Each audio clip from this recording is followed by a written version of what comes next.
উল্টো রথের বিশেষত্ব এবং কিছু পৌরাণিক কাহিনী। উল্টো রথের মাধ্যমেই রথযাত্রার সমাপ্তি ঘটে।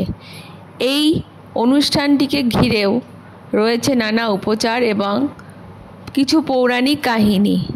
আষাঢ় মাসের শুক্লা পক্ষের দ্বিতীয়া তিথিতে রথে চেপে গুন্ডিচা মন্দিরে গিয়েছিলেন জগন্নাথ দেব। সেখানে এক সপ্তাহ কাটিয়ে তারা আবার একাদশীর দিন ত্রিমূর্তিতে শ্রীমন্দিরে ফিরবেন। একেই উল্টো রথ বলা হয়। এই দিন গুন্ডিচা মন্দির থেকে দক্ষিণমুখে পুনর্যাত্রা শুরু হয়। কেউ একে দক্ষিণামুখী যাত্রা বলে থাকেন, আবার স্থানীয়রা একে বহুদা যাত্রা বলে থাকেন। এটি বাঙালিদের কাছে উল্টো রথ নামে পরিচিত।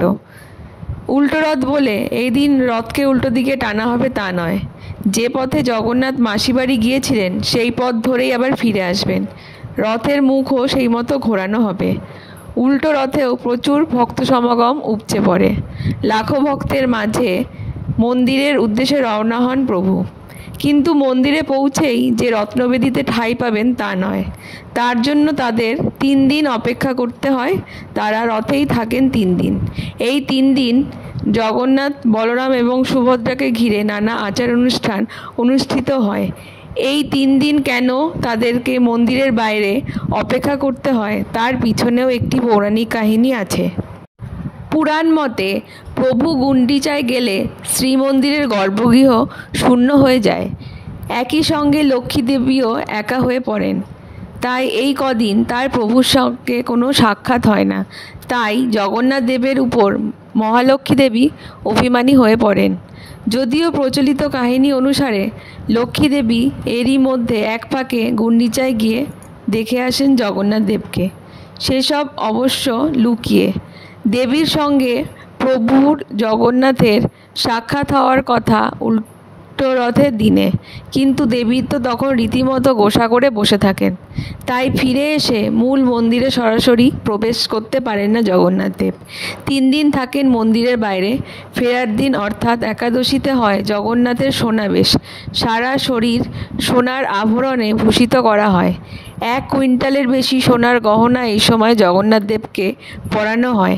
সোনাবেশে প্রভুর ডান হাতে থাকে সোনার সুদর্শন চক্র, বাম হাতে থাকে রূপোর শঙ্খ।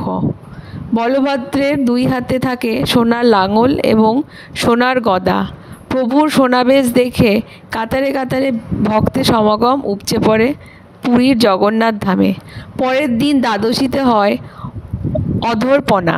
এই রীতি মেনে জগন্নাথ দেবকে খাওয়ানো হয় বিশেষ শরবত। তৃতীয় দিনে হয় রসগোল্লা উৎসব।